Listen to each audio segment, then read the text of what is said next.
I stood at the international terminal, watching my ex-wife Laura's smirk as she handed my passport back through the car window. "Good luck getting home, Gordon," she said our son Tyler, nodding beside her. They'd brought me to the airport, claiming we'd reconcile on a family trip to Hawaii, then drove off with my luggage still in their trunk. As their Mercedes disappeared into traffic, I touched the envelope in my jacket pocket. They had no idea they'd just failed their final test for my inheritance. The call from Tyler 3 weeks ago had caught me completely off guard. I was sitting in my small one-bedroom apartment eating a microwaved dinner when my phone rang.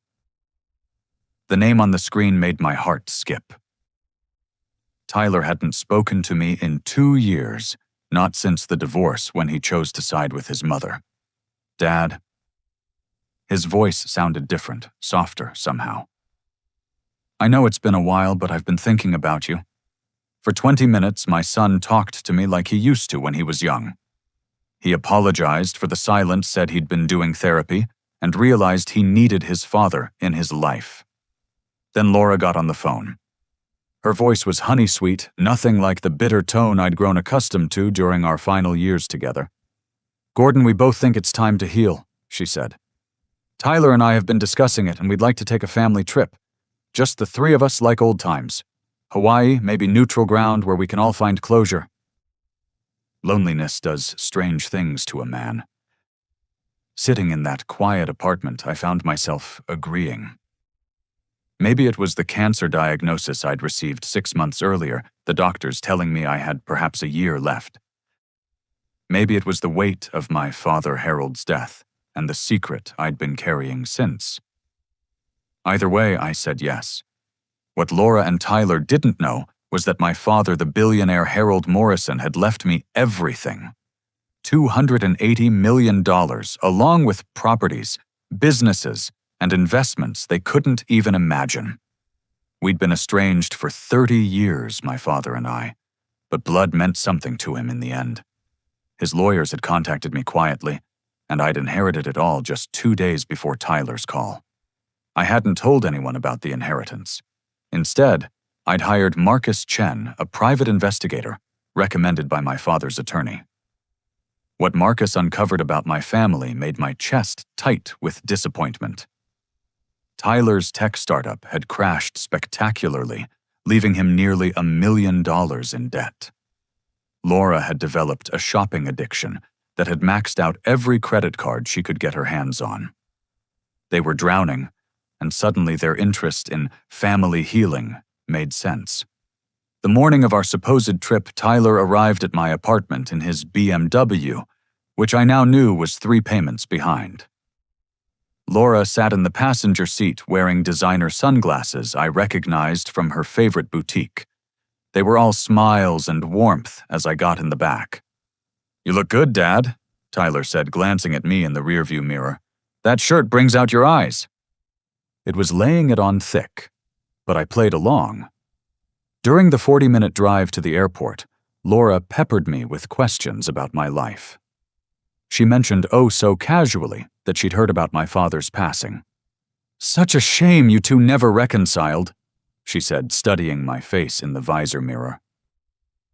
Was there any kind of estate to settle?" "Haven't heard a word from his lawyers," I lied smoothly. "Guess he left it all to charity. You know how Harold was about his causes." I caught Tyler's knuckles tightening on the steering wheel.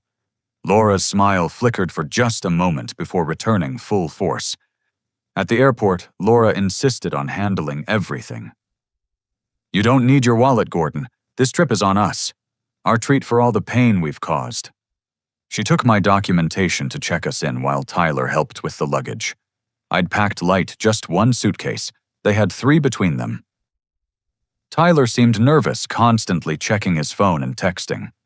When I asked if everything was all right, he mumbled something about work emails. "Can't escape the grind, right, Dad?" But his laugh was hollow. Laura returned with boarding passes, handing mine over with theatrical care. "First class just like you deserve," she said. I noticed she only had 2 sets of documents in her hand, but I kept quiet. After we checked the bags, Laura suddenly stopped. "Oh, shoot, I left my purse in the car. We'll have to go back." "I'll wait here," I offered, but she insisted we all go together. "Security won't let you back through without us," she said. "Come on, it'll just take a minute." We walked back to short-term parking. The Mercedes sat where we'd left it, and Laura made a show of searching the front seat. "There it is," she exclaimed. "Gordon, could you grab it from the passenger side?" As I leaned toward the car, reaching for the door handle, everything happened fast. Laura snatched my passport and boarding pass from where I'd tucked them in my jacket pocket. Before I could react, she shoved me backward. I stumbled, my 65-year-old reflexes no match for the surprise attack. Tyler had already started the engine. Laura jumped in, slamming the door as I regained my balance. Through the open window, she tossed my passport at my feet. "Good luck getting home, Gordon." She said that honey-sweet voice replaced by something cold and satisfied. "Maybe you should have been a better husband and father." Tyler leaned across her to shout out the window as they pulled away. "Maybe this will teach you not to be such a pushover dad. Have fun finding your own way back from wherever." The Mercedes peeled out of the parking structure, leaving me standing there with my passport on the ground and my suitcase somewhere on its way to Hawaii. Or so they thought. I bent down, slowly picked up my passport, and dusted it off. Then I walked calmly back into the terminal, past the security checkpoint I'd already cleared, and straight to the American Airlines first-class counter. The young woman behind the desk looked up with a professional smile. "Mr. Morrison," I said, pulling out my phone. "I need to book the next available flight to New York. First class, please." While she typed, I sent a quick text to Marcus. They took the bait. Proceed as discussed. Then I opened the envelope in my jacket pocket, the one I'd been carrying for 3 weeks. Inside was my second passport, the one I'd expedited after Tyler's initial call. I'd suspected something like this might happen. When you're testing someone's character, you have to be prepared for them to fail. The agent handed me my boarding pass to JFK. "That'll be $3,400, Mr. Morrison. Will that be cash or credit?" I handed her my black American Express card, the one linked to my father's account. "Credit, please." As she processed the payment, my phone buzzed with the first panicked text from Tyler. "Dad, where are you? We're at the gate and you're not here." I turned off my phone and smiled at the agent. "Thank you, dear. What time does the Admirals Club open?" The game had officially begun, and my son and ex-wife had just made their first move. They thought they'd stranded me powerless and broke thousands of miles from home. They had no idea they'd just failed the most important test of their lives, and the real Gordon Morrison was about to show them exactly what they'd thrown away. The leather seat in first class embraced me as we climbed to cruising altitude. Outside the window, the California coastline disappeared beneath clouds, and I finally allowed myself to release the breath I'd been holding since the parking garage. The flight attendant offered champagne, which I declined in favor of black coffee. I needed my mind sharp for what was coming. It was time to reveal the truth, at least to myself and to you. My name is Gordon Morrison, and I am not the man my family thinks I am. For the past 3 years, I've been living in a 1-bedroom apartment in Riverside, driving a 10-year-old Honda Civic, shopping at discount stores. To anyone looking, I was a retired insurance adjuster, living on Social Security and a modest pension. That was exactly what I wanted them to see. The reality was far different. 6 months ago, I'd been diagnosed with pancreatic cancer stage 3. The doctors at Cedars-Sinai gave me 8 months to a year, maybe 18 if I was lucky. That same week, I received a call from William Ashford, my father's attorney. Harold Morrison, the man I hadn't spoken to in 3 decades, was dead. And he'd left me everything. $280 million. Real estate in 5 states. A portfolio of blue-chip stocks. 3 companies. Even the St. Regis Hotel in New York, his crown jewel. The man who'd disowned me for marrying beneath our station had changed his will in his final days, cutting out everyone else and leaving it all to his eldest son.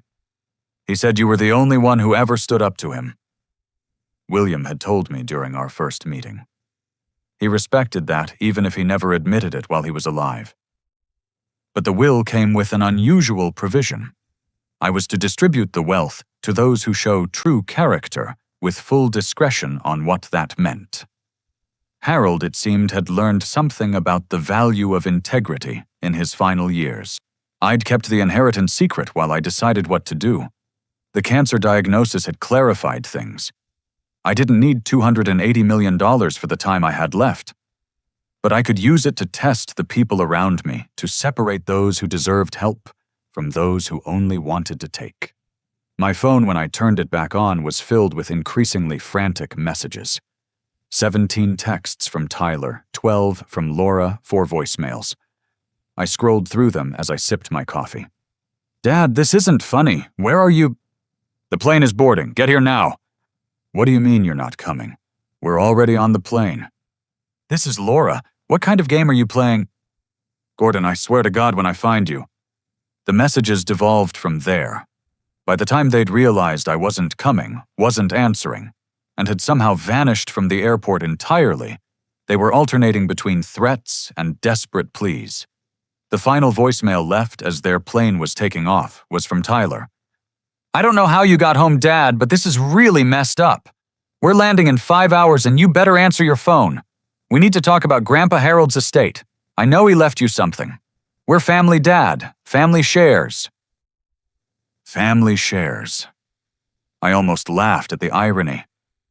They'd just abandoned me at an airport 3,000 miles from home, and now they wanted to talk about sharing. Marcus called as we were flying over Colorado. "Mr. Morrison, I've been monitoring their communications as requested. Would you like an update?" "Go ahead, Marcus." "They're in full panic mode. Tyler has been texting someone named Richard constantly. Your brother, I believe, he's asking for advice on how to handle the situation. Richard is telling him to check if you've filed any police reports for elder abuse." My brother Richard. Another piece on this chessboard, though he didn't know I was playing yet. Richard had always been Harold's favorite, the son who stayed close, who played the game. He'd spent 40 years kissing our father's ring, confident the inheritance would be his. He was about to learn otherwise. "There's more," Marcus continued. "I've completed the financial investigation you requested. It's worse than we initially thought. Tyler owes $900,000 to various creditors. But here's the interesting part. He's been in contact with a law firm about having you declared mentally incompetent." My grip tightened on the coffee cup. "When did this start?" 6 weeks ago, right around the time Richard told him about your father's death. The law firm specializes in elder law and conservatorships. They've already drafted preliminary paperwork. So the Hawaii trip wasn't just about abandoning me. It was about creating evidence for their legal case. An confused elderly man left behind at airports, unable to care for himself. They'd probably documented everything ready to present to a judge. "Marcus, I need you to gather everything. Every email, every text, every legal document they've prepared. And I want deeper background on Richard's involvement." "Already in progress, sir. There's one more thing. Laura has been making some interesting purchases lately, all on credit. Designer clothes, jewelry, even a down payment on a new Mercedes. All dated after Tyler's first meeting with the lawyers. They were spending money they thought they'd steal from me. The presumption of it burned in my chest, but I kept my voice level. "Thank you, Marcus. Send everything to William Ashford and continue monitoring." As I ended the call, another text came through from Laura. "Gordon, I'm sorry about the airport. It was Tyler's idea. He said you needed tough love. Please call me. We need to discuss your father's will." There it was. The first crack in their united front, Laura already trying to throw Tyler under the bus. I screenshotted the message and forwarded it to my attorney. Evidence was everything in the game I was playing. The captain announced our descent into New York. Below Manhattan stretched out in all its glittering glory. Somewhere down there was the St. Regis, my father's hotel, now mine. They'd upgraded their security systems last month on my orders, though the staff didn't know who had authorized it. They were about to find out. My phone rang again. This time it was William Ashford himself. "Gordon, I've received the files from your investigator. This is deeply concerning. Your son and ex-wife attempting to have you declared incompetent while simultaneously abandoning you at an airport. The legal implications are staggering. That's why I need you to accelerate our timeline, William. I want the competency evaluations done this week. The best doctor's money can buy. I want my mental fitness documented beyond any shadow of doubt." "Consider it done. Shall I also proceed with the fraud charges we discussed?" "Not yet. I'm not done testing them, but have everything ready." As we touched down at JFK, one final message came through. This one was from Richard. "Hey, brother. I heard Laura and Tyler had some car trouble and accidentally left you at LAX. Crazy miscommunication. Hope you got home safe. By the way, we should talk about Dad's estate.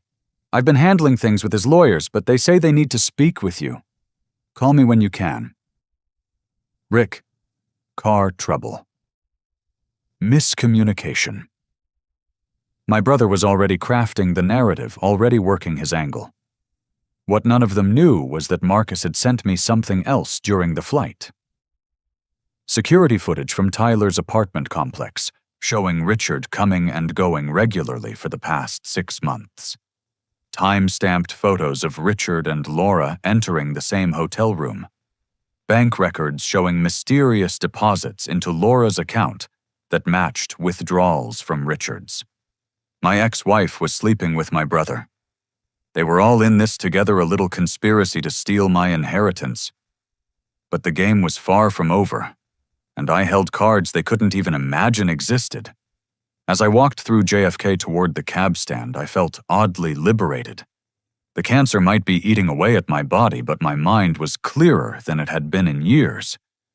I had 8 months, maybe 12, to set things right. To reward those who deserved it and expose those who didn't. My phone buzzed one more time. A photo from Tyler taken at the Hawaii hotel. He was holding up a piece of paper to the camera. Written on it in black marker were the words, "Empty suitcase, empty promises. Your move, old man." So they'd discovered the newspapers I'd packed instead of clothes. Good. Let them think they were winning. Let them believe I was just a confused old man they could manipulate and rob. They were about to learn that Gordon Morrison had inherited more than money from his father. I'd inherited his strategic mind, his ruthlessness when cornered, and his absolute intolerance for betrayal. My move indeed. I climbed into the cab and gave the driver an address. "The St. Regis, please, 5th Avenue. It was time to stop hiding in the shadows. Time to show them who they were really playing against. The St. Regis doorman didn't recognize me at first. I'd only visited my father here twice in 30 years, both times ending in arguments. But when I quietly mentioned my name to the concierge, the transformation was instant. Within minutes, the general manager appeared, practically trembling with nervous energy. "Mr. Morrison, we weren't expecting you. Your father's suite has been maintained exactly as requested. Please allow me to escort you personally." The private elevator rose silently to the penthouse. When the doors opened, I stepped into a world I'd rejected decades ago. 20-foot ceilings, floor-to-ceiling windows overlooking Central Park furniture that cost more than most people's houses. This had been Harold's New York throne room, and now it was mine. "Shall I have housekeeping prepare the residents for a longer stay?" the manager asked. "Yes, and I'll need the executive conference room prepared. I'll be conducting business from here for the foreseeable future." After he left, I stood at the windows, looking out at the city lights. My phone hadn't stopped buzzing. Laura and Tyler had discovered the reality of their situation in Hawaii. No hotel reservation credit cards maxed out, and no way home. The messages had evolved from anger to desperation. "Gordon, this isn't funny anymore. We're stranded. Dad, seriously, we need help. The hotel wants us to leave." "You bastard, you planned this. Tyler's having a panic attack." I set the phone aside and called William Ashford. "I need you here first thing tomorrow. Bring the full estate documentation and 3 of the best psychiatrists in the city. I want my competency established beyond any legal challenge. Next, I called Marcus. What's the latest? They're getting creative, Mr. Morrison. Laura called the police, claiming elder abuse said you were missing and confused. But when they couldn't provide any evidence, and you didn't show up in any missing persons databases, the cops dismissed it. Tyler's been calling every family friend trying to borrow money for plane tickets. Any takers? None. Seems they've burned a lot of bridges. Oh, and Richard's getting nervous. He's made 17 calls to the estate lawyers today alone. They won't tell him anything without your authorization, and it's driving him crazy. Perfect. Let them all sweat while I built my case. Marcus, I need you to expand your investigation. I want financial records going back 5 years on all 3 of them. Every loan, every debt, every suspicious transaction, and I need you to look into something specific. A car accident 5 years ago involving my daughter Sarah. There was silence on the line. Sarah's death had broken me in ways the divorce never could. A hit-and-run driver had taken my baby girl when she was just 27, starting her career as a pediatric surgeon. The driver was caught convicted, sent to prison. Case closed. Or so I'd thought. What am I looking for, Mr. Morrison? Inconsistencies. My brother Richard was supposedly in Boston that night for a conference. I want to know if that's true. After ending the call, I ordered room service and began setting up what I thought of as my war room. One wall became a timeline of my family's betrayals. Another held financial documents, legal papers, evidence of their schemes. By midnight, the elegant penthouse looked like a detective's operation center. The psychiatrists arrived at 9 the next morning, followed by William Ashford with a team of associates. For 6 hours, I underwent the most comprehensive mental evaluation money could buy. Cognitive tests, memory assessments, psychological profiles. I passed everything with flying colors. Remarkable, Dr. Patricia Winters, the lead psychiatrist, said as we finished. Your mental acuity is exceptional for any age, Mr. Morrison. No court in the country could declare you incompetent based on these results. William had his team notarize everything in triplicate. This is airtight, Gordon. If they try to challenge your mental state, we'll bury them in expertise. While we worked, my phone continued its incessant buzzing. Tyler had started leaving voicemails that alternated between rage and tears. You're killing Mom. You know that she's had to beg the hotel for one more night. Is this what you want? Your son sleeping on the street? Laura's messages took a different approach. Gordon, whatever game you're playing, you've made your point. We're sorry about the airport. It was a misunderstanding. Please just help us get home and we can talk about everything. A misunderstanding, like accidentally pushing someone out of a car and driving away, was a simple miscommunication. By day 3, they'd managed to scrape together enough money for coach tickets home, probably by selling Laura's designer jewelry to tourists. Richard met them at LAX playing the concerned family member. Marcus sent me photos of the reunion, Laura crying on Richard's shoulder while Tyler stood apart typing furiously on his phone. That evening I received the first real probe. Richard showed up at my old apartment building, smooth-talking the landlord into letting him into my former unit.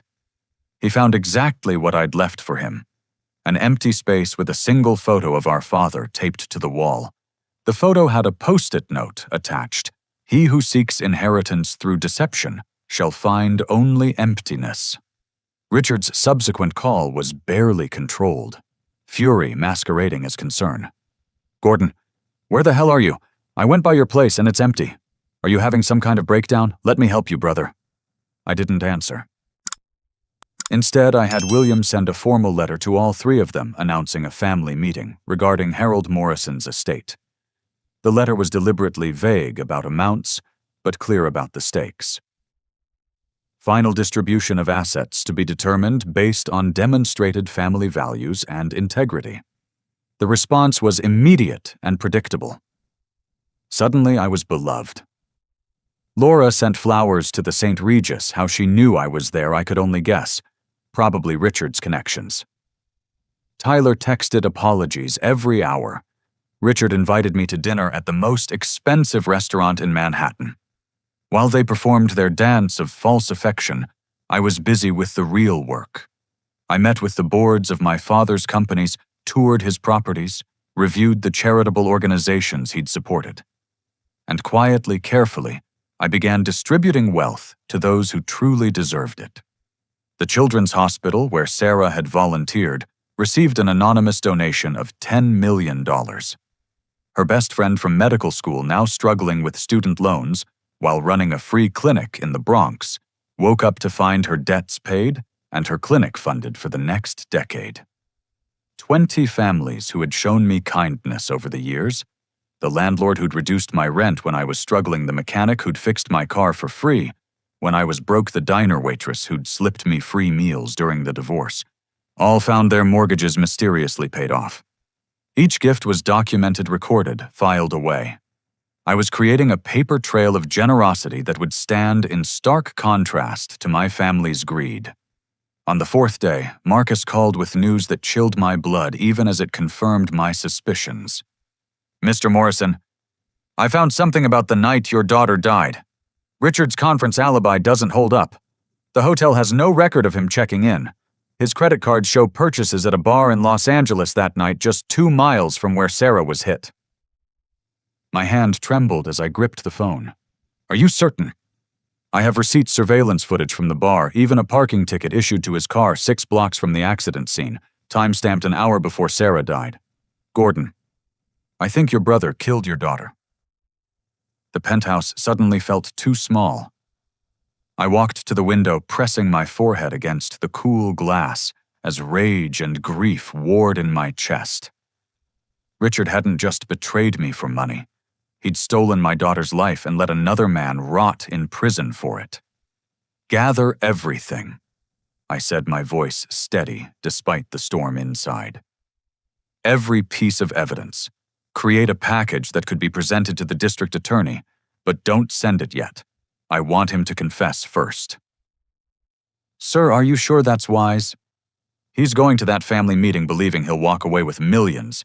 Instead, he's going to face the truth about what he's done. And I want it all on camera." The game had changed. This wasn't just about exposing greed anymore. This was about justice for Sarah, the brilliant, kind girl who'd wanted nothing more than to heal sick children. My brother had stolen her future. Now I was going to take his. The family meeting was scheduled for 1 week. 7 days for them to scheme and plan and dream about their inheritance. 7 days to prepare their acts of loving concern. 7 days before their world came crashing down. I picked up my phone and scrolled through the photos of Sarah I kept protected in a hidden album. Her medical school graduation, her first day at the hospital, the last picture we'd taken together just a week before she died. "I'm going to make this right, baby girl," I whispered to her smiling face. "I promise you that." Tomorrow I would continue preparing my trap. Tonight I would grieve for my daughter and plan my brother's downfall. The airport abandonment had been the test. But what was coming would be the judgment. The next morning brought an unexpected visitor. Dr. Sarah Chen, my oncologist, had agreed to make a house call to the penthouse. She walked through the war room with professional composure, though I caught her eyebrows rising at the walls covered in documents and photographs. "Gordon, I need to be honest with you," she said as she checked my vitals. "Your latest scans show progression. We're looking at 8 months, maybe 10 with aggressive treatment. And without treatment, 6 to 8, but your quality of life would be better. No chemo side effects, no constant hospital visits." I made my decision instantly. "Then I choose quality. I have work to finish." She studied me with those wise eyes that had seen too much death. "This work, is it worth your remaining time? My daughter's killer is walking free while an innocent man sits in prison. My family is trying to rob me while I'm still breathing. Yes, doctor, it's worth every second I have left." She nodded slowly. "Then let me help. I'll document everything. Your diagnosis, your mental clarity despite the cancer, your decision-making capacity. If anyone tries to claim you're not competent due to illness, they'll have to go through me. After she left, I returned to the business of justice. My team of lawyers had grown to include former federal prosecutors, forensic accountants, and even a media relations specialist. We were building something unprecedented, a legal trap that would spring shut with mathematical precision. Tyler, meanwhile, had escalated his tactics. Unable to reach me directly, he'd started contacting my old colleagues, spinning a tale of a confused father who'd abandoned his loving family at an airport. Most saw through it, but a few called me with concern.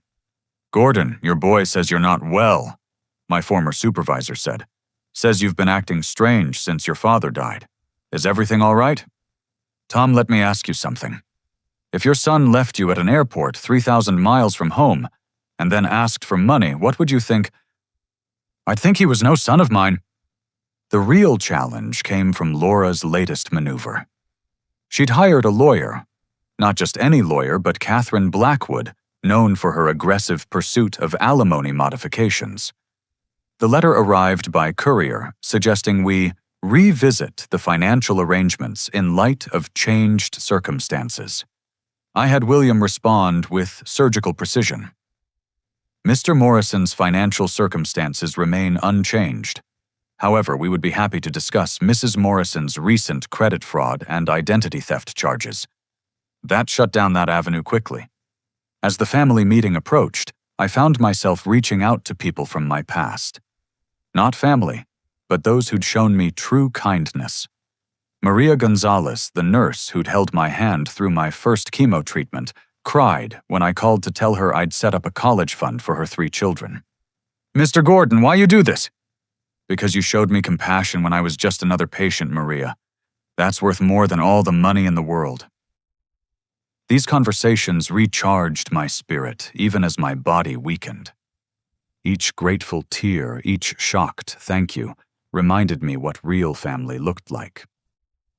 It wasn't blood or marriage certificates. It was showing up without expectation of reward.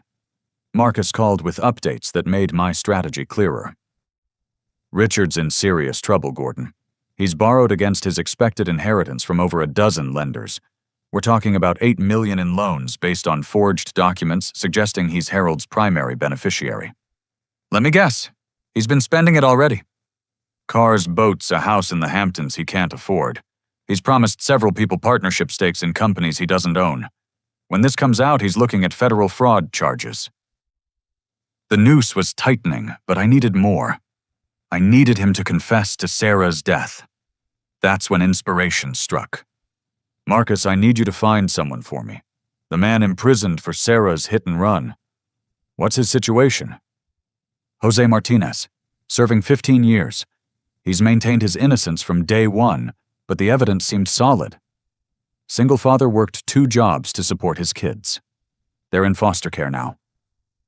Another innocent life destroyed by Richard's cowardice.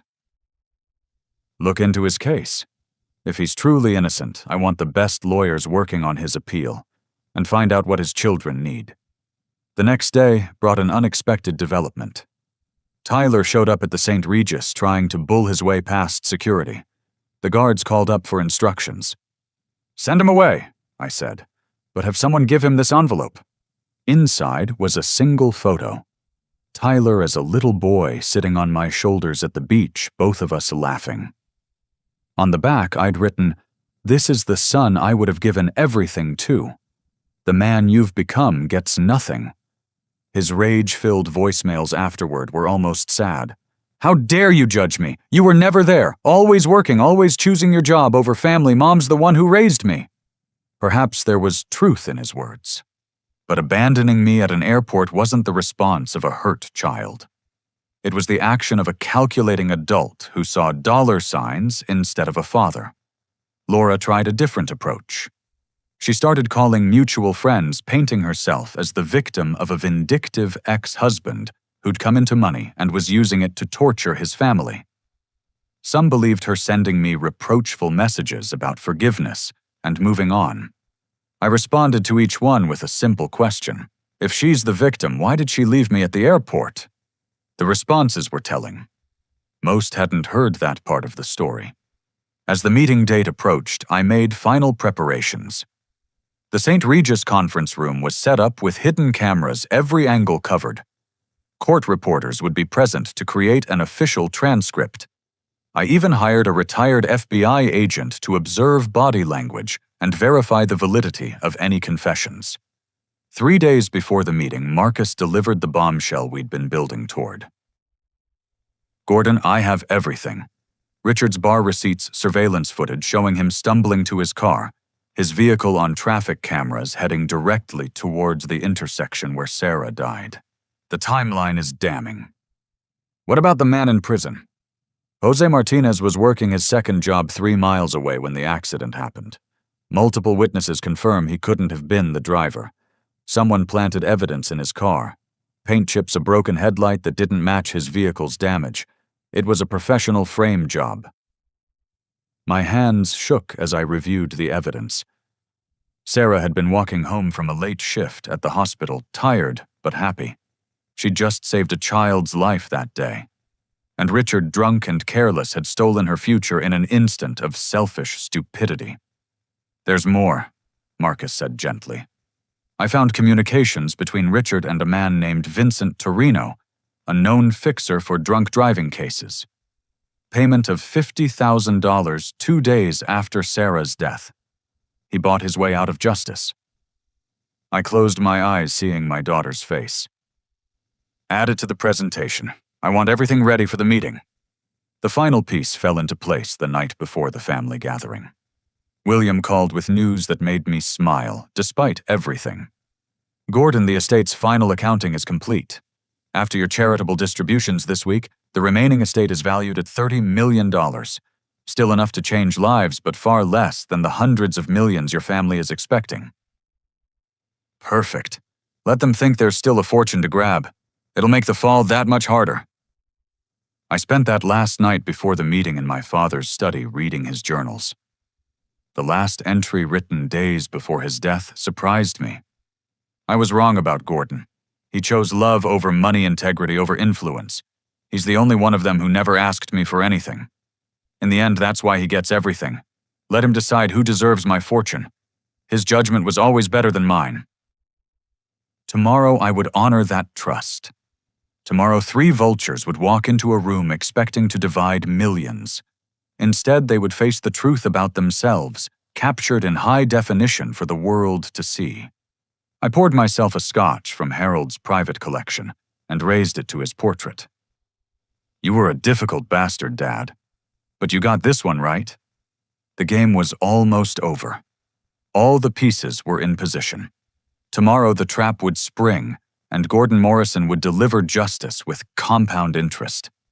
Outside the penthouse windows, New York glittered in the darkness, unaware that in one hotel conference room, 3 lives were about to shatter like glass dropped from a great height. They'd tested me at that airport, measuring my worth in dollars and weakness. Tomorrow they'd learn the real cost of their cruelty. The morning of the family meeting dawned crisp and clear. I dressed carefully in my father's favorite suit, the one he'd worn to close his biggest deals. In the mirror, I saw Harold's ghost. The same sharp eyes, the same set jaw. We'd been more alike than either of us had admitted. William arrived early, with his team transforming the conference room into a legal theater. Hidden cameras were tested, documents arranged in precise order, every detail orchestrated for maximum impact. The court reporters took their positions, fingers ready to capture every word. "Are you certain you want to do this, Gordon?" William asked, as we reviewed the final preparations. "Once we begin, there's no stopping." "My daughter's been dead for 5 years while her killer walked free. Yes, I'm certain." At precisely 10 o'clock, they arrived. Laura entered first, dressed in a conservative black dress that screamed, "grieving family member," despite our divorce being 3 years old. Her perfume, the expensive kind she could no longer afford, clouded the air. Tyler followed in a rented suit, his phone clutched like a lifeline. And finally, Richard, my brother, walking with the confidence of a man who thought he'd already won. "Gordon." Richard boomed, moving in for a hug. I sidestepped. "You look well, brother. The hotel suits you." They took their seats across from me at the polished conference table. Behind me, William and his team stood like sentinels. The court reporters' fingers hovered over their machines. Every hidden camera was rolling. "Thank you all for coming." I began, my voice steady. "We're here to discuss the distribution of Harold Morrison's estate. But first I'd like to address some recent events." Laura shifted uncomfortably. Tyler's jaw tightened. Only Richard maintained his politician's smile. 3 weeks ago, my son and ex-wife invited me on what they called a reconciliation trip to Hawaii. Instead, they abandoned me at Los Angeles International Airport with the words, "Good luck getting home." "Now, Gordon," Laura started, but I held up a hand. "Please let me finish. You left me there believing I was a broke, helpless old man. What you didn't know was that I'd inherited everything from my father. $280 million. The number hung in the air like a physical presence. Tyler's phone slipped from his fingers, clattering on the table. Laura's carefully composed face cracked, showing naked greed beneath. Richard's smile widened. He thought this was good news. However, I continued. The will came with specific instructions. I was to distribute the wealth to those who showed true character. So I devised some tests. William stepped forward, placing a folder in front of each of them. These documents detail your activities over the past 6 months. Mr. Tyler Morrison, your attempts to have your father declared mentally incompetent. Mrs. Laura Morrison, your credit fraud, using Gordon's social security number. And Mr. Richard Morrison. I watched my brother's face as he opened his folder. The color drained as he saw the photos, the receipts, the timeline of that night 5 years ago. "What is this?" he whispered. "The truth," I said, "about the night you killed my daughter." The room erupted. Laura gasped, jerking away from Richard. Tyler looked between us, confusion clear on his face. "But Richard..." Richard's mask finally slipped, showing the cornered animal beneath. "You can't prove anything," he snarled. "That case was closed. Someone's already in prison." "Jose Martinez," I said calmly. "An innocent man whose children are in foster care because you were too cowardly to face your crimes. But we can discuss that in a moment. First, let's talk about why you're really here." I nodded to William, who activated a presentation screen. Financial documents filled the display. Loan applications, forged signatures, false claims of inheritance. "Richard, you've borrowed $8 million against an inheritance you were never going to receive. Laura, you and Richard have been having an affair for 6 months, planning to split what you thought was coming to you. Tyler, you've been taking meetings with lawyers specializing in elder abuse cases, preparing to have me institutionalized." Each revelation was a hammer blow. Tyler stared at his mother in horror. "You're sleeping with Uncle Richard." Laura's composure shattered entirely. "It's not. We were just conspiring to steal from me." I finished. "The airport abandonment was Richard's idea, wasn't it? Create evidence that I was senile, couldn't care for myself. Then swoop in as the concerned family, take control of my assets, and split the fortune between you." Richard stood abruptly. "This is ridiculous. I'm leaving." "No," I said quietly, "you're not." The conference room doors opened. 2 uniformed police officers entered, followed by a detective I'd been working with. "Richard Morrison." The detective said, "We need to ask you some questions about the death of Sarah Morrison." Richard's expensive suit couldn't hide his trembling. "I want a lawyer." "That's your right. But first you might want to hear this." Marcus entered with a laptop, connecting it to the presentation system. Security footage filled the screen. Richard at a bar, stumbling drunk. Richard getting into his car. Richard's car on traffic cameras, speeding through a red light at the exact intersection where Sarah died. "No," Richard breathed. "No, this isn't possible. That evidence was destroyed. Torino promised..." He realized his mistake immediately, but it was too late. The court reporters captured every word. The cameras recorded his confession. "Vincent Torino," the detective said, reading from his notes. "Currently serving time for evidence tampering in another case. He's been very talkative lately, especially about a $50,000 job 5 years ago. Planting evidence to frame a working father for a rich man's crime. Richard collapsed into his chair. For the first time in his life, my brother looked small, defeated. Sarah was 27. I said, my voice thick with controlled emotion. She'd just saved a child's life that night. She was walking home probably thinking about her patients when you ran that red light. You killed her, and then you destroyed another family to save yourself. I was drunk, Richard whispered. I didn't mean… I'm sorry, Gordon. I'm so sorry. Sorry. The word tasted like ashes. You let me grieve for 5 years thinking it was a random tragedy. You comforted me at her funeral knowing you were her killer. You watched Jose Martinez's children cry in court as their father was led away in chains.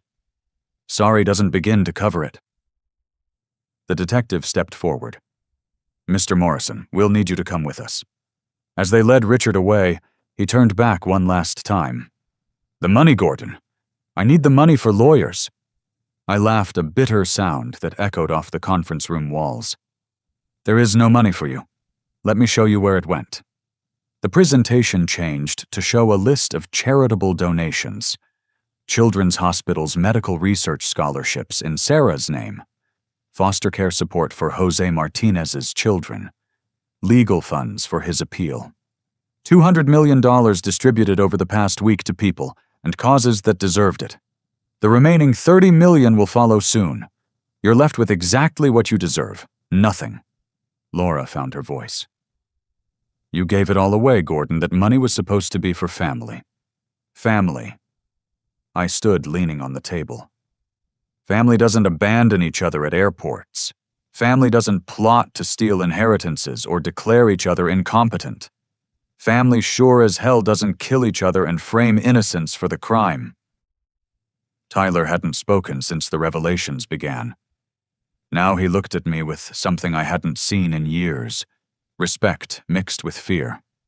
Dad, I didn't know about Mom and Richard. I didn't know about Sarah, I swear. But you knew about the lawyers, I said. You knew about the plan to have me declared incompetent. You left me at that airport laughing, remember? Maybe this will teach you not to be such a pushover. Well, Tyler, consider this your lesson in what happens when you mistake kindness for weakness. William stepped forward with final documents. Mrs. Morrison, Mr. Tyler Morrison. These are notices of civil suits being filed against you. Fraud, conspiracy, attempted elder abuse. Criminal charges may follow pending investigation. Laura grabbed the papers with shaking hands. You can't do this! I'll fight it! I'll tell everyone what kind of man you really are. Please do, I said calmly. Tell them about the man who gave away a fortune to charity while his ex-wife plotted to steal it. See how that plays in court. As they gathered their things to leave broken and defeated, I played one final card. Oh, Laura, that pregnancy you claimed 3 months ago when you visited my medical records show chemotherapy made me sterile over a year ago. But you already knew that, didn't you? Your fake pregnancy test was just another manipulation. Her face went white. How did you… Dr. Chen is very thorough. She documented everything, including the impossibility of me fathering any more children. Add medical fraud to your charges. They left in silence, Tyler supporting his mother as she stumbled in her designer heels. The conference room felt larger without them emptier, despite the remaining people. Detective Morrison, no relation, despite the name, approached me. Mr. Morrison, we'll need your full statement about your daughter's case. You'll have it. And Detective Jose Martinez has children who need their father back. Whatever it takes to expedite his release, I'll cover it. After everyone left, I stood alone in the conference room where Harold had built his empire, where I'd torn down a different kind of empire, one built on lies, greed, and blood. This was for you, baby girl, I whispered to Sarah's photo on my phone. Justice 5 years late, but justice all the same. The trap had been sprung. The predators had become prey. And Gordon Morrison, the pushover they'd left at the airport, had delivered a lesson in consequences they'd never forget. But I wasn't done yet. One more act remained in this drama. and it would be the most satisfying of all. The aftermath of the conference room confrontation rippled through my family's social circles like a tsunami. Within hours, everyone knew that Richard Morrison had been arrested for vehicular manslaughter, that Laura and Tyler faced fraud charges, and that the Morrison fortune had vanished into charitable donations. I returned to the penthouse to find my phone filled with messages from extended family members and old acquaintances suddenly interested in my well-being. One cousin who hadn't called in a decade left a voicemail about always being there for family. I deleted them all. The real work began immediately. Jose Martinez's case moved to the front of the judicial queue thanks to the team of lawyers I'd hired. When we presented the new evidence, Richard's confession, the security footage, Vincent Torino's testimony, the district attorney personally apologized to Jose. I was there when they released him. A quiet man with calloused hands and honest eyes, he walked out of prison into the arms of his children who'd been brought from their foster home. "Mr. Morrison," he said, tears streaming down his face, "I don't understand why you're doing this." "Because my daughter would have wanted justice for everyone, not just herself, and because your children need their father." I'd arranged more than just his release. A job with full benefits at one of my father's companies, a house in a good school district, college funds for his kids. It couldn't give him back 5 years, but it could ensure the next 50 were better. Richard's situation deteriorated rapidly. Unable to make bail, he sat in the same jail that had housed Jose Martinez. His borrowed millions came due, and with no inheritance coming, his creditors circled like sharks. The house in the Hamptons was seized. The boats were repossessed. His trophy life crumbled in days. From his jail cell, he sent me a letter. I recognized his handwriting, still perfect despite his circumstances. "Gordon, I know I have no right to ask for anything. What I did to Sarah, to that innocent man, it's unforgivable. But I'm still your brother. We share blood memories of childhood. Please, I'm begging you. I'll confess to everything, plead guilty, take whatever sentence they give me. Just help me with the lawyers. I can't face this alone. Richard." I read it twice, then had William draft a response. "Richard, you're right. We share blood. We shared a childhood. We also shared a father who left me his fortune with one instruction: distribute it to those who showed true character. You showed yours when you ran down my daughter and kept driving. You showed it again when you framed an innocent man. You showed it once more when you conspired with my ex-wife to steal from me. You won't face this alone. You'll face it with a public defender like Jose Martinez did, like thousands of others who can't buy their way out of consequences. Gordon P.S. I've ensured Sarah's name will live on through the children's wings and research centers funded in her memory.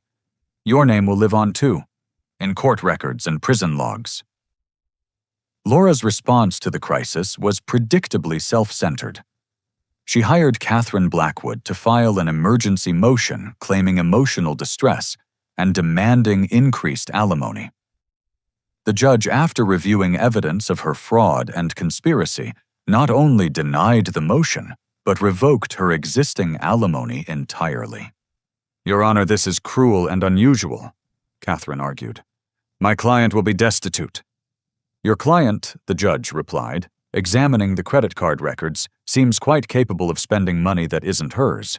Perhaps she should try earning some instead." Tyler surprised me. After the initial shock wore off, he didn't follow his mother's path of denial and blame. Instead, he called from a number I didn't recognize. "Dad, it's me. I'm calling from a friend's phone because I know you won't answer mine." I almost hung up, but something in his voice made me listen. "I'm not calling about money. I know it's gone, and honestly good.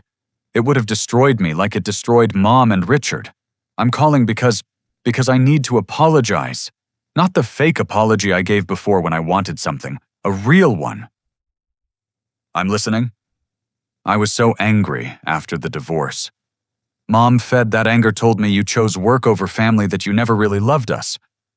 But I've been thinking about all those baseball games you never missed, the science projects you helped with, the nights you stayed up when I was sick. You were there, Dad. I just let resentment blind me." His voice cracked, and for a moment I heard the little boy who used to run to me with scraped knees and broken toys. "The airport thing. God, Dad, I'm so ashamed. Leaving you there laughing about it. What kind of son does that? I keep seeing your face as we drove away and I can't sleep. I became someone I don't recognize, someone cruel and greedy and small."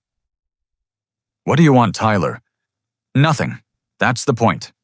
I don't want anything from you except maybe someday the chance to earn your forgiveness.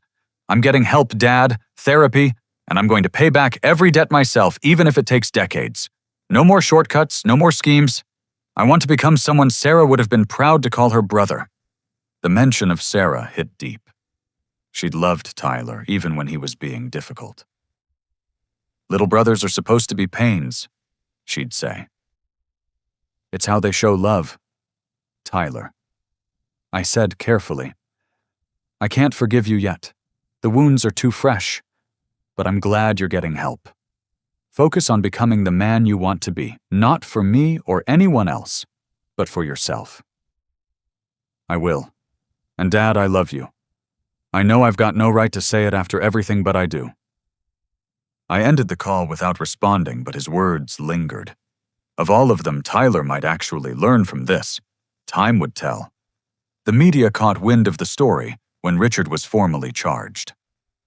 Billionaire's son, exposed as hit-and-run killer, made headlines across the country.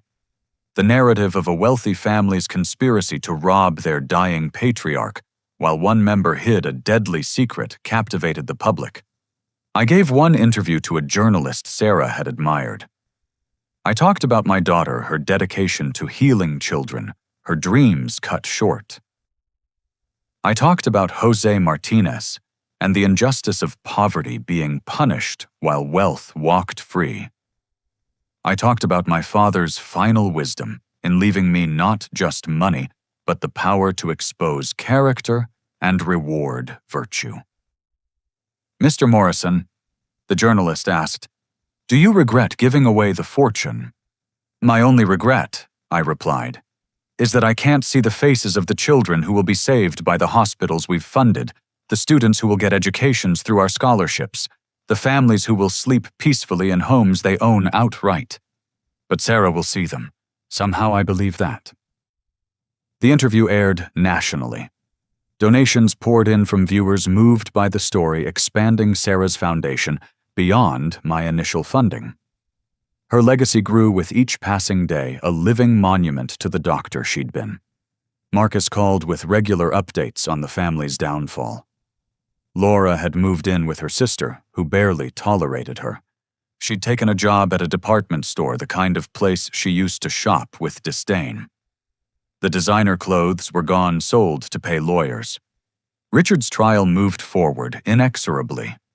His confession combined with overwhelming evidence left little room for defense. His lawyer, a harried public defender, advised him to take a plea deal 25 years, with possibility of parole in 15. 15 years. Richard wrote in another letter. I didn't answer. Sarah would have been 42. She might have had children. I stole all of that for what? To avoid a DUI Gordon. I'm so sorry. Sorry, such a small word for such a massive theft. As the date of Richard's sentencing approached, I made a decision. I would attend. Not for him, but for Sarah. Someone who loved her needed to bear witness to justice being served. The night before the sentencing, I sat in the penthouse looking through photo albums. Pictures of Richard and me as boys building sandcastles and riding bikes. Photos of our families together at holidays. Sarah on Richard's shoulders laughing at some uncle joke. How did we get here? I asked the empty room. But I knew the answer. We got here through choices. Richard chose to drink and drive. He chose to flee the scene. He chose to frame an innocent man. He chose greed over confession, conspiracy, over conscience. And I chose to test them all, to expose the rot beneath the surface, to ensure consequences found those who'd avoided them too long. Tomorrow, Richard would face his judgment. Laura would continue her descent into the ordinary life she'd always feared. Tyler would either rebuild himself or follow his mother's path. And I would continue distributing my father's fortune to those who deserved it, each donation a small victory against the greed that had poisoned my family. I had perhaps 6 months left, maybe less, but they would be months of purpose, of justice, of honoring Sarah's memory with action rather than tears. The city lights twinkled beyond the windows, each one representing a life with its own struggles and triumphs. Somewhere out there, children slept in homes I'd helped secure. Students studied with books my donations had bought. And Jose Martinez tucked his children into bed free and vindicated. This was Harold Morrison's true legacy, not the money he'd hoarded, but the justice it could purchase when properly applied. And tomorrow, in a courtroom downtown, the last act of this particular play would unfold. I raised a glass of water to Sarah's photo on the mantel. "Almost done, baby girl. Justice is almost done." The courtroom was packed the morning of Richard's sentencing. Media family members of other hit-and-run victims and curious spectators filled every available seat. I sat in the front row, directly behind the prosecutor's table, where Richard couldn't avoid seeing me. He entered in shackles, the orange jumpsuit hanging loose on his diminished frame. Prison had aged him 20 years in 6 months. When his eyes met mine, I saw something I'd never seen before. Genuine remorse drowning in despair. Judge Catherine Walsh, known for her no-nonsense approach to wealthy defendants, reviewed the case with clinical precision. Richard's confession, the evidence of the cover-up, Jose Martinez's wrongful imprisonment, the pain of 2 families destroyed. She laid it all bare in the sterile language of the law. "Mr. Morrison," she addressed Richard, "you had every advantage in life: wealth, education, family connections. Yet when faced with the consequences of your actions, you chose to destroy an innocent man rather than accept responsibility. You stole 5 years from Mr. Martinez. You stole a lifetime from Sarah Morrison." The court has received over 200 letters from people whose lives she touched. Patients, colleagues, friends. Each one represents a future interaction that will never happen because of your cowardice. Richard stood as she prepared to pronounce sentence. His lawyer had coached him to show remorse, but what I saw went beyond performance. This was a man finally understanding the magnitude of his crimes. Richard Morrison for the crime of vehicular manslaughter while intoxicated, leaving the scene of a fatal accident conspiracy to obstruct justice and evidence tampering this court, sentences you to 30 years in state prison with the possibility of parole after 20 years. The gavel fell like thunder. Richard's legs gave out. His lawyer had to support him. As they led him away, he turned to me one last time, mouthing, "I'm sorry," through his tears. I nodded once, acknowledging not forgiveness, but recognition. He was sorry now. 5 years and 2 destroyed families too late, but sorry nonetheless. Outside the courthouse, Jose Martinez waited with his children. He approached as I descended the steps, his kids hiding shyly behind him. "Mr. Morrison, we wanted to thank you again. My children have their papi back because of you." "Mr. Martinez, you have your children back because you're innocent. I just helped the truth come to light." His daughter, maybe 8 years old, tugged on my coat. "Senor, my papi says your daughter is an angel now. We pray for her every night." The simple kindness of it broke through my composure. I knelt to her level, this child who'd grown up without her father because of my brother's selfishness. "Thank you, sweetheart. That means more than you know." As they walked away, a family reunited against all odds, I felt Sarah's presence stronger than I had since her death. This was her true memorial. Not just the hospitals and scholarships, but the justice that freed an innocent man and returned a father to his children. The next months passed in a blur of purpose. My health declined steadily, but predictably Dr. Chen managing my comfort as I raced to complete my mission. The Morrison fortune continued flowing to worthy causes, each check written with deliberate intention.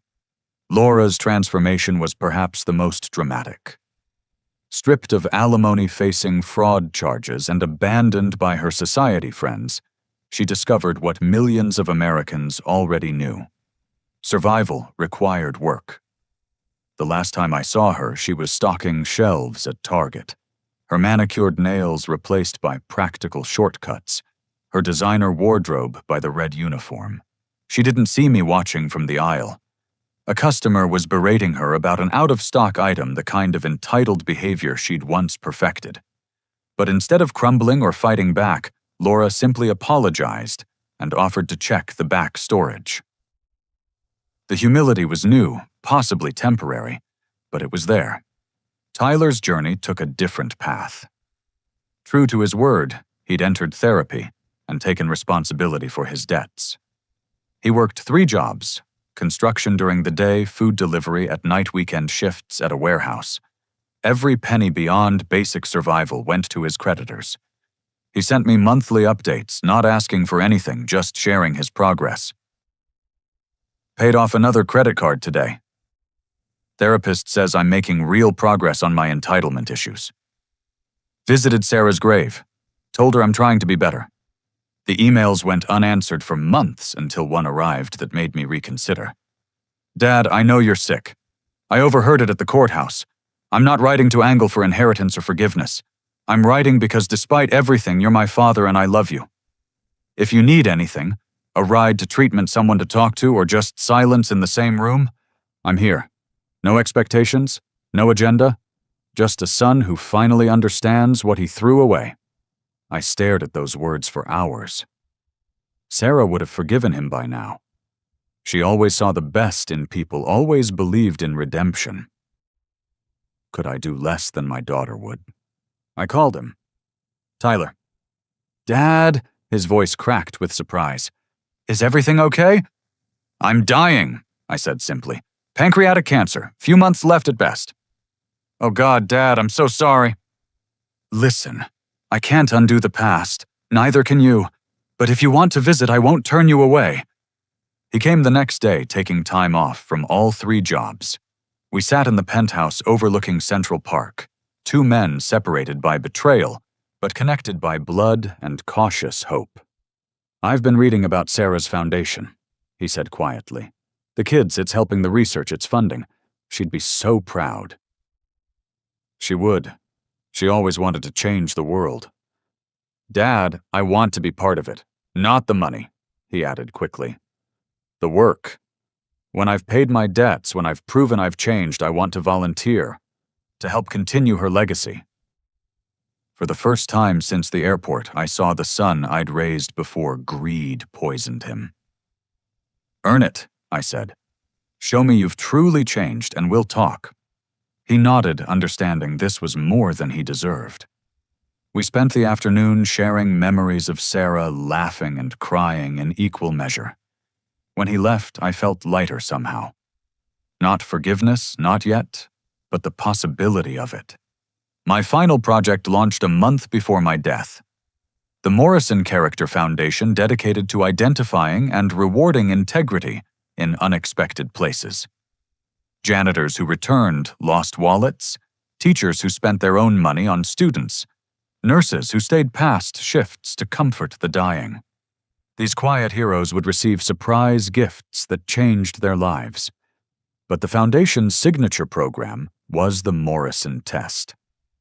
Wealthy individuals could apply for grants by first passing tests of character: how they treated service workers, what they did when no one was watching, how they handled having nothing before receiving everything. Only those who proved their worth received funding. You're institutionalizing what you did to us, Tyler observed during one of his now regular visits. I'm ensuring the money finds worthy hands long after I'm gone. Your grandfather hoarded wealth out of bitterness. I'm spreading it through purpose. The end came faster than predicted. One morning, I simply couldn't get out of bed. Tyler, who'd been staying in the guest room to help with my care, called Dr. Chen and the hospice team. As I lay in my father's bed in the penthouse that had seen such drama, people came to say goodbye. Mariah, the nurse whose children were thriving in college. The families whose mortgages I'd paid, whose lives I'd changed. Jose Martinez brought his children to pray at my bedside, their small voices offering comfort in Spanish and English. Tyler never left my side, reading Sarah's medical journals aloud, sharing her published papers, and the letters from children her research had saved. Laura came once, standing awkwardly in the doorway. "I'm sorry, Gordon," she said simply. "For all of it." I nodded, too weak to speak, but acknowledging her apology. She'd learned hard lessons harder ways, but she'd learned. That was something. On my last day, Tyler asked the question I'd been expecting. "Dad, do you regret any of it? The tests, the revelations, giving it all away?" I gathered my strength for one final lesson. I regret that it took dying to see clearly, that I let money define relationships for so long. But the tests, the justice, the donations. No, every dollar given to those who deserved it was worth more than millions hoarded by those who didn't. "And us, do you forgive us?" I looked at my son, seeing not the man who'd abandoned me at an airport, but the boy who'd once believed his father could fix anything. "I forgive you, Tyler. You've earned it. Your mother, she's earning it. Richard, he's paying for it. That's all any of us can do, face our choices and their consequences." He held my hand as the sun set over Manhattan, painting the sky in shades of Sarah's favorite colors. "Dad, I promise I'll continue the foundation. I'll make sure the money keeps finding good people. I'll make sure Sarah's name lives forever." "Already does," I whispered. "In every life saved, every child educated, every family housed. She lives in the good that money does." William Ashford arrived with final documents. Even dying there was paperwork. The last disbursements, the foundation's perpetual funding, and one surprise. A modest trust for Tyler, accessible only after he'd worked 5 years with the foundation and passed his own tests of character. "You're giving him another chance," William observed quietly. "Sarah would want that. She always believed in second chances." As night fell, I felt myself fading. The pain was gone, now replaced by a strange peace. In the corner of the room, I swear I saw her, Sarah, young and whole, wearing her white coat and that brilliant smile. "Hey, Dad," she seemed to say. "Ready to come home?" I closed my eyes, surrounded by those who'd proven their worth through actions rather than words, and let go.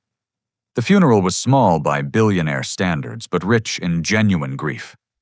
Tyler gave the eulogy, speaking honestly about failure and redemption, about a father who'd taught final lessons through tough love and strategic justice.